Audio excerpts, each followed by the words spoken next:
All right, guys, welcome back to Old to New. It's been a while since I've done a video. No excuses. Life has certainly thrown me some curveballs, but anyway, I'm back. So I wanted to talk about this. I mean, unless you have live under a rock, you've heard of USAID, which really is, the idea was supposedly it was going to a variety of different funding projects from the government. Supposedly it was legitimate, blah, blah, blah. But it ends up being, not surprisingly, a giant slush fund of, corruption, fraud, you name it. So probably, and as I did a little bit of research, and don't take my word for it, go look at it. Probably an estimated, if you're lucky, maybe 10 to 15% of the funds for whatever the funding was for actually got to the cause. Everything else was laundered, was disappeared, was whatever. So essentially, whether it's going to nonprofits, whether it's going to NGOs, non-governmental officials, whether it's going to whatever, at the end of the day, it was most likely, by the time it's all said and done, hundreds of billions of dollars of taxpayer money that was stolen. So, now we're looking at protests and different things in parts of the country, people protesting Elon Musk. So, it's interesting, it's very strange because at the end of the day, if somebody breaks into a business and let's say breaks into a bank and steals a bunch of money, even though banks don't carry cash anymore, but if they did, stole a bunch of money, you wouldn't get mad at the bank employee or the security guard that tried to stop the robber or try to prevent it from happening or prevent it from continuing, but for some reason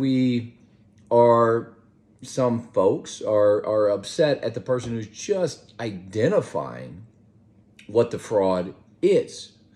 And that's it. So, it's very interesting. Now, at the end of the day, Elon's going to find everything because he's got a team of maybe 6 to 10 folks that are probably, computer geniuses. Plus, he has AI. He's going to leverage his AI to find everything, department to department to department. So he will find it. Now, what happens and what's done is yet to be seen. We'll see if there's any accountability or what that looks like. But at the end of the day, it's all going to be found. It's all going to be found. And that's kind of what I want to talk about is part of the old to new, from that old system to the new system is transparency. So we're going to find out everything, whether we like it or not. We're going to find out all the fraud, all the corruption. Ukraine, we're going to find out that was a big money laundering operation, essentially, and very little actually got to the Ukrainian government for what we thought it was for.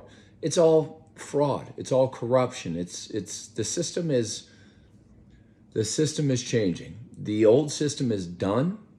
It just takes time for it to fully collapse because it's so massive. And the new system is going to be tied to transparency. It's going to be tied to blockchain. It's going to be tied to AI. It's going to be tied to a variety of different things, whether we like it or not. It's coming. So, it's good to know what is going to happen in the future so you can prepare. But I wouldn't be surprised if, and I think it should, government funding and everything else should be tied to the blockchain. That way we can see all of it. So it's interesting times. It really is. Also, I would say one more thing, part of the old to new into this new system is the speed of which things move. You've probably noticed that the speed that things are moving in right now is like nothing we've ever seen before. And that's going to continue and most likely accelerate. So it's wild times. truth is crazier than fiction. No need for me to watch movies because you can just pay attention to what's going on in the world. And it's a hell of a lot crazier than any Hollywood BS movie. That's it for me today. And I will talk to you folks soon. And I will try to be better about more consistent videos. I definitely dropped the ball, so my apologies. But we'll talk soon. Bye-bye.